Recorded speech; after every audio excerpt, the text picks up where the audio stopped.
Shalom, selamat pagi. Perkenalkan, nama saya Sahat Mauliati Tumanggor. Saya peserta PPG Transformasi Batch 1 tahun 2025 pada LPTK Institut Agama Kristen Negeri Tarutung dengan nomor induk mahasiswa 250601159. Pada hari ini saya akan melaksanakan praktek pembelajaran uji kinerja di SMK Negeri 1 Badiri dengan materi Allah menolak diskriminasi di kelas 10 MPLB. Selamat menyaksikan. Shalom semuanya. Shalom. Iya. Baik. Selamat pagi. Pagi, Pak. Bagaimana kabarnya? Baik, Pak. Iya, sangat luar biasa ya. Ya, mari kita periksa dulu sampah-sampah yang ada di sekitar kita. Rapikan setiap meja, kursi. Iya. Kalau sudah rapi, berarti kita sudah siap untuk menerima pelajaran hari ini. Ya, kalau saya perhatikan kursinya berisi semua ya. Ada yang absen hari ini? Hadir semua? Iya, puji Tuhan. Artinya kita dalam keadaan baik-baik saja dan juga sehat. Oleh karena itu untuk kedepannya mari kita jaga kesehatan dengan pola hidup yang benar, makan teratur dan istirahat yang cukup ya. Baik, salam semuanya. Sebelum kita memulai pelajaran kita, marilah kita angkat satu lagu pujian yang dari Kidung Jemaat nomor 17 ayat 1 yang berjudul Tuhan Allah Hadir.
Hari ini kita akan memulai pembelajaran kita.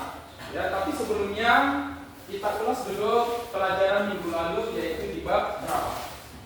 8. Iya, bab 8. Tentang apakah itu? Ya.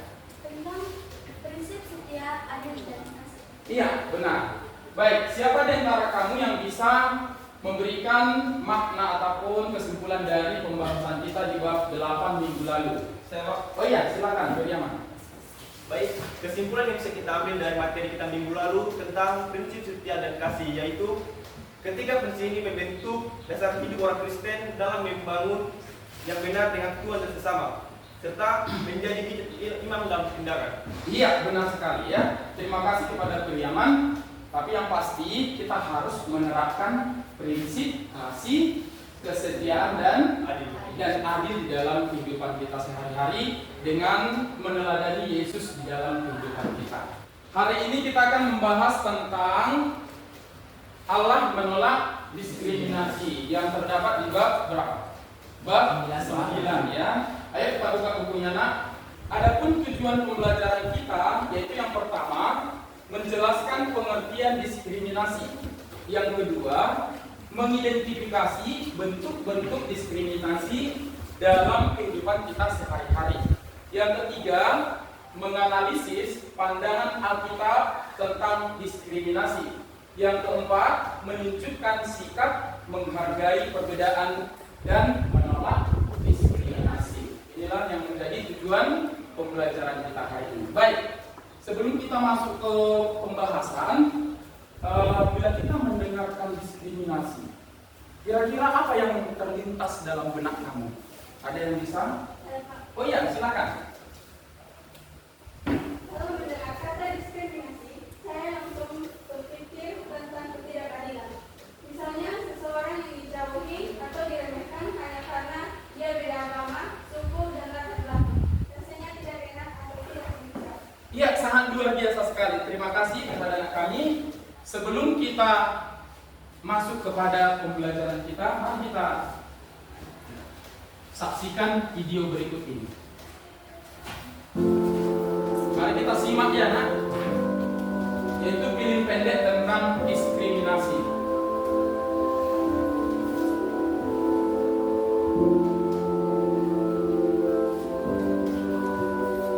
Disimak baik-baik. Nanti ada tanggapannya.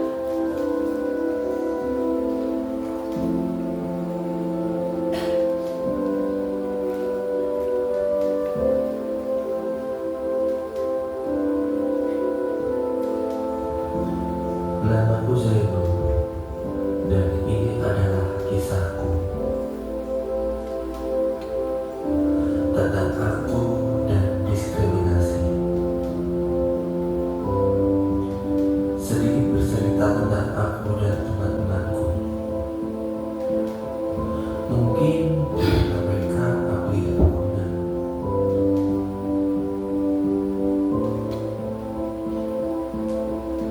Mungkin sekarang saatnya untuk pergi.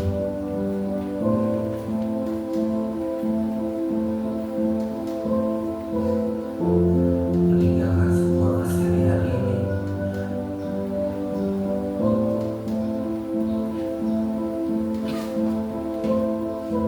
Meninggalkan semuanya.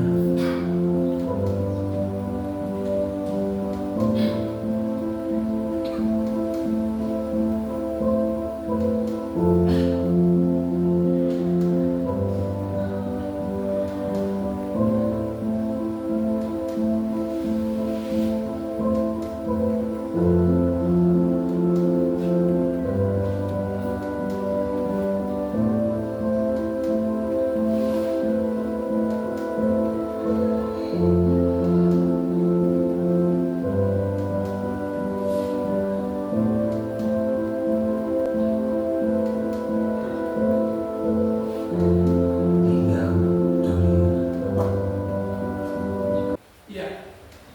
Dari film ataupun video pendek ini, kira-kira siapa yang bisa memberikan gambaran ataupun makna dari video itu? Iya, silakan, Reinhard.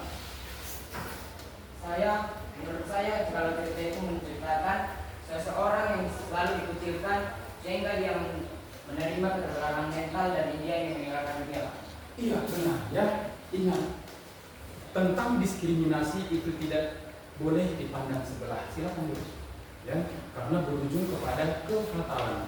Kita bisa menyaksikan tadi sampai terganggu jiwanya, psikisnya, mentalnya, dan dia akan menuju kepada kematian. Jadi ini tidak bisa kita main-main terhadap diskriminasi. Baik. Sekarang kita masuk kepada pengertian diskriminasi, ya. Setelah kita menonton video, setelah kita mempelajari, maka kita mengetahui Diskriminasi itu adalah pembedaan perlakuan terhadap sesama warga negara, baik itu berdasarkan warna kulit, golongan, suku, ekonomi, agama, dan sebagainya. Lebih lanjut lagi, diskriminasi menurut ras dan etnis adalah segala bentuk pembedaan, pengecualian, pembatasan, atau pemilihan berdasarkan pada ras atau etnis yang mengakibatkan pencabutan atau pengurangan pengakuan, perolehan atau pelaksanaan hak asasi manusia dan kebebasan dasar dalam suatu kesetaraan di bidang sipil, politik, ekonomi, sosial, dan budaya. Nomor 2 ayat 11, sebab Allah tidak memandang bulu. Iya, Allah tidak memandang bulu, Allah tidak memandang muka. Bagaimanapun latar belakang kamu, itu semuanya sama di hadapan Tuhan. Galatia 3 ayat 28. Dalam hal ini tidak ada orang yang Yahudi atau orang Yunani, tidak ada hamba atau orang merdeka, tidak ada laki-laki atau perempuan, karena kamu semua adalah satu di dalam Kristus Yesus. Iya, benar ya. Di mana Allah menolak diskriminasi dengan Galatia 3 ayat 28 mengatakan dalam Kristus tidak ada orang Yahudi, tidak ada lagi orang Yunani, tidak lagi hamba dan lain sebagainya. Tetapi semuanya sama di hadapan Tuhan. Baik laki-laki maupun perempuan, semuanya adalah ciptaan Tuhan. Baik, sekarang kita masuk kepada diskusi kelompok, ya. Coba kita sudah bagi 4 kelompok di sini, ya. Bapak akan memberikan LKPD, lembar kerja peserta didik, ya. Dan setiap kelompok akan menemukan masalah, mempresentasikannya dan menyelesaikan masalah tersebut, ya. Bapak akan membagikan ini. Yang pertama adalah apa contoh diskriminasi yang kamu lihat di lingkungan sekolah, ya. Kemudian yang kedua, bagaimana kamu bisa menunjukkan kasih Kristus kepada mereka yang didiskriminasi. Yang ketiga, apa tantangan dalam melawan diskriminasi. Baik, ini untuk kelompok 1. Itu untuk kelompok 2. Ini untuk kelompok 3. Dan ini untuk kelompok 4. Dan kamu tuangkan hasil laporan kamu itu ke media yang Bapak berikan, ya. Iya, kelompok 1, kelompok putih.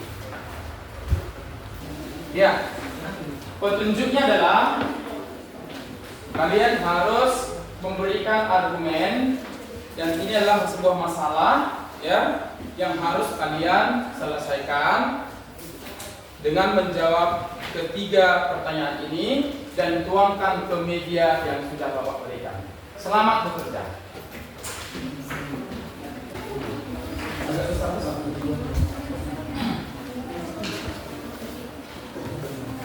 Buat nama kelompoknya, ya. Ya, Pak.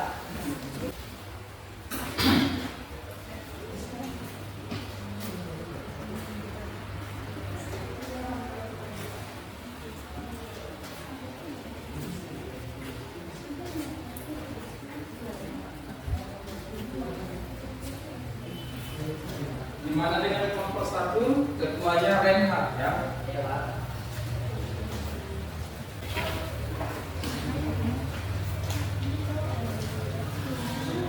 Ya, Bapak juga akan memberikan penilaian bagaimana kerjasama interaksi dalam sebuah kelompok itu.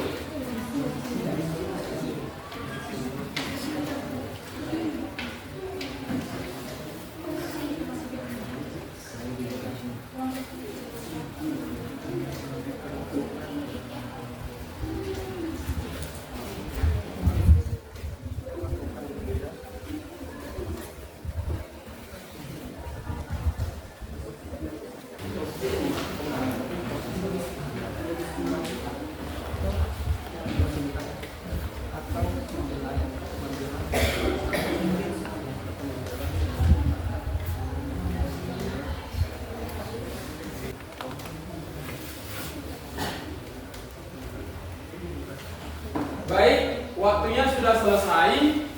Sekarang kita masuk kepada presentase setiap kelompok ke depan ya, dengan menjawab pertanyaan ini, masalah yang ada ya, dan kamu juga akan memberikan solusi terhadap masalah tersebut. Baik, sebelumnya kita ice breaking dulu ya. Tepuk 1, tepuk 1, tepuk 2, tepuk 3, tepuk 4, tepuk 5. Iya, 2 kali tepuk 5. Iya.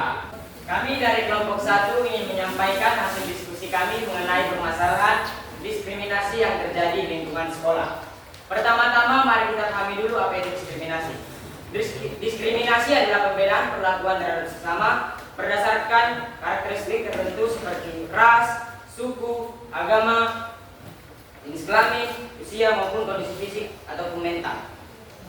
Dan contoh perilaku diskriminasi yang sering kita temui di lingkungan sekolah ialah membeda-bedakan teman karena status ekonomi, mengucilkan teman karena latar belakang suku atau daerah asal, mengejek teman karena gaya berbicara yang unik, membuli teman yang mengalami gangguan fisik atau mental, atau mengucilkan teman yang nilainya lebih kecil daripada kita.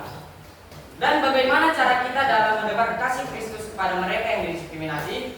Ada beberapa cara seperti menerima dan menghargai mereka apa adanya, membela dan mendukung mereka, mendengarkan dan menghibur mereka, serta mengajak mereka berteman dan melibatkan mereka dalam kegiatan keagamaan.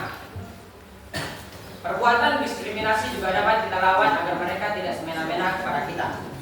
Dan apa saja tantangan dalam melawan perilaku diskriminasi? Yang pertama, adanya rasa takut untuk melawan. Kedua, budaya diam atau cuek di lingkungan sekitar. Yang ketiga, sudah terbiasa dibully atau dikucilkan sehingga ia merasa bahwa diskriminasi sudah tidak berarti apa-apa lagi bagi dirinya. Baik, saya dari kelompok 3 ingin bertanya, apakah bully itu termasuk diskriminasi? Ya, terima kasih kami ucapkan kepada Rosdiana atas pertanyaannya. Apakah bully itu termasuk dalam perilaku diskriminasi? Tentu saja teman-teman, karena bully adalah perlakuan tidak senonoh terhadap sesama sehingga dapat menimbulkan rasa benci dan dapat menimbulkan penyakit mental yang sangat dalam. Demikianlah penampilan dari kelompok 1. Sekali lagi kita betul. Kesimpulannya. Adapun kesimpulan yang dapat saya sampaikan ialah umat Kristen diajarkan untuk hidup dalam kasih, keadilan dan menerima tanpa membeda-bedakan satu sama lain. Iya. Ya, silakan duduk. Baik, terima kasih kesempatan yang diberikan kepada kami. Di sini kami akan mempresentasikan hasil diskusi kami, yaitu Allah menolak diskriminasi. Yang pertama, contoh diskriminasi terhadap siswa berdasarkan latar belakang ekonomi. Jadi seringkali diperlakukan berbeda dengan menghina, membuli, dan diejek karena tidak memakai seragam atau perlengkapan sekolah yang tidak lengkap. Terus bagaimana cara kita menunjukkan kasih Kristus kepada mereka yang diskriminasi? Yaitu kita bisa menunjukkan kasih Kristus dengan tidak mengejek teman yang berbeda, membantu mereka yang disetujui, atau berdiri membela mereka yang dilakukan tidak adil. Dengan menunjukkan kasih, kita menjadi terang dan garam dunia, serta memperlihatkan bahwa iman kita nyata dalam tindakan. Selanjutnya, tantangan yang sering kita alami saat melawan diskriminasi, kurang kesadaran. Banyak orang tidak menyadari bahwa tindakan atau ucapan mereka bersifat diskriminasi, norma sosial dan budaya. Diskriminasi sering tanam dalam nilai-nilai tradisi dan kebiasaan masyarakat sehingga sulit untuk diubah. Baik, demikian penjelasan kami. Semoga kita semua semakin terdorong untuk menjadi pribadi yang mencerminkan kasih Kristus, khususnya kepada mereka yang sering disisihkan atau diskriminasi. Tindakan kecil itu bisa membawa dampak besar bagi orang lain. Terima kasih atas perhatiannya. Tuhan memberkati. Iya, tepuk tangan buat kelompok 2. Mungkin ada di antara kalian kelompok yang lain untuk memberi memberikan tanggapan, masukan, bahkan pertanyaan. Iya, kayaknya banyak ya. Saya persilakan Renhat. Mengapa penting bagi kita untuk menunjukkan kasih Kristus secara nyata, bukan hanya dalam doa maupun kata-kata? Baik, terima kasih kepada kalian yang telah memberikan pertanyaan. Baik, saya akan menjawabnya. Mengapa penting menunjukkan kasih Kristus secara nyata, bukan hanya dalam doa atau kata-kata? Karena kasih sejati terlihat dari perbuatan, bukan hanya ucapan. Seperti yang ditulis dalam Yakobus 2:17 mengatakan bahwa iman tanpa perbuatan adalah mati. Jadi, kasih perlu diwujudkan dalam tindakan nyata. Iya, mungkin kesimpulannya. Kesimpulan yang kami pegang adalah Tuhan menolak diskriminasi karena semua manusia sama nilainya di hadapannya. Perbedaan dalam kekuatan, jangan jadi alat untuk membeda-bedakan. Kita diajarkan hidup dalam kasih, keadilan, dan saling menghargai. Baik, demikian presentasi dari kami ucapkan terima kasih. Iya, sekali lagi tepuk tangan buat teman-teman. Iya, yang sangat luar biasa. Ya, dipersilakan duduk kembali. Ya, laporannya akan diserahkan kepada Bapak untuk bahan penilaian Bapak. Laporan.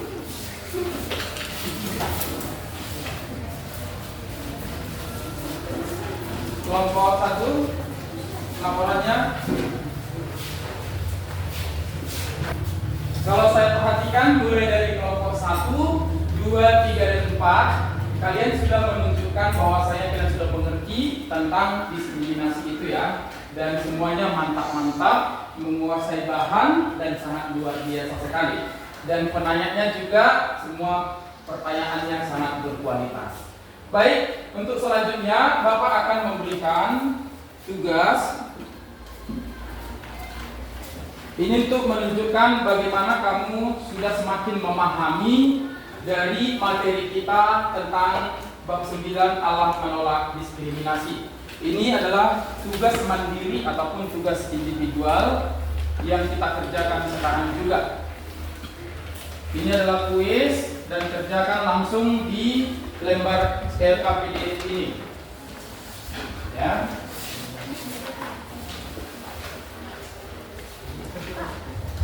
Ayo satu lagi. Ya.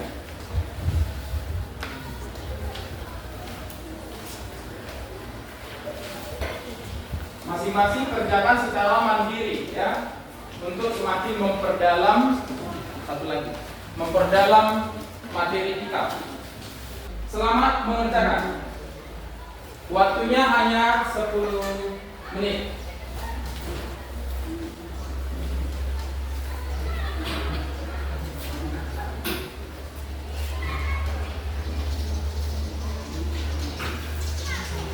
Tidak boleh berdiskusi ya. Ini tugas mandiri.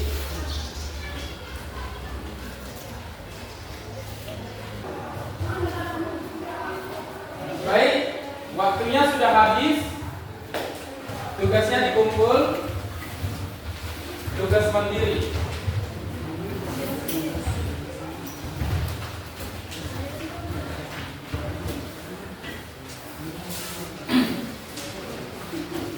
Ya, terima kasih. Selanjutnya kita masuk kepada kesimpulannya, refleksi diri. Bagaimana kita melihat pembelajaran kita hari ini ya. Oke, dari antara kalian siapa yang bisa memberikan refleksi terhadap pembelajaran kita hari ini? Oh ya, silakan. Setelah mempelajari materi ini, saya menyadari bahwa sebagai manusia saya harus melakukan semua orang secara adil tanpa membedakan suku, ras, agama, atau bangsa. Iya, terima kasih untuk anak kita. Mungkin ada lagi refleksi yang lain? Oh iya, silakan Delta. Yang dapat saya refleksi dari materi kita hari ini, saya dapat memperlakukan semua orang dengan hormat dan kasih tanpa membeda-bedakan latar belakang atau karakteristik lainnya. Iya, tepuk tangan buat Delta. Ya. Baik, selanjutnya untuk minggu depan Bapak akan memberikan tugas pribadi dikerjakan di rumah ya. Dari semua pembelajaran kita hari ini ya, kita akan menarik sebuah kesimpulan. Siapa di antara kalian yang bisa menyimpulkan pembelajaran kita hari ini? Oh iya, silakan. Mas Nur. Kesimpulan yang saya peroleh adalah marilah kita saling menghargai yang hargai dalam perbedaan. Karena semua manusia setara di hadapan Tuhan. Jadilah pribadi yang berterima kasih, bukan diskriminasi. Jangan pernah membedakan seseorang hanya karena ras, jenis kelamin, atau seks. Iya, sangat luar biasa. Mungkin ada kesimpulan yang kedua yang bisa, iya silakan. Adapun kesimpulan yang saya peroleh, Allah menolak diskriminasi karena Ia menciptakan semua manusia seturut dan serupa dengan gambarannya. Tuhan ingin semua ciptaannya saling mengasihi tanpa memandang rupa, bangsa, ataupun status. Jadi artinya kita semua umat Kristen diajar untuk menolak diskriminasi. Iya, tepuk tangan buat kalian. Kalau saya melihat dari kesimpulan itu, kalian sudah memahami materi kita hari ini, yaitu bab 9 tentang Allah menolak diskriminasi ya. Jadi kesimpulannya, Tuhan memanggil kita untuk mengasihi semua orang tanpa memandang perbedaan di antara kita. Jadi menjadi murid Kristus berarti menolak diskriminasi dan menjunjung tinggi keadilan di dalam hidupmu. Bisa dipahami? Bisa. Iya. Oke, Bapak mau nanya, dari pembelajaran kita mulai dari awal sampai akhir, kira-kira menyenangkan atau tidak? Menyenangkan ya. Mari kita ambil hikmahnya di dalam hati kamu untuk kamu laksanakan di kehidupan kamu sehari-hari ya. Tetap kita harus menolak diskriminasi ya. Baik, tugas LKPD yang harus dikerjakan di rumah ya. Bapak akan bagikan dan minggu depan harus dikumpulkan ya. Ini adalah juga studi kasus dan juga ada skala sikap di sini ya. Bagaimana kamu memiliki sikap terhadap diskriminasi. Baik, karena waktu kita sudah di penghujung acara, maka pembelajaran kita selesaikan sampai saat ini ya. Kiranya Tuhan memberkati kita. Baik, kita akan buat doa penutup. Siapa di antara kamu yang memimpin kita di dalam doa penutup, termasuk bernyanyi ya? Kita sekali lagi bernyanyi.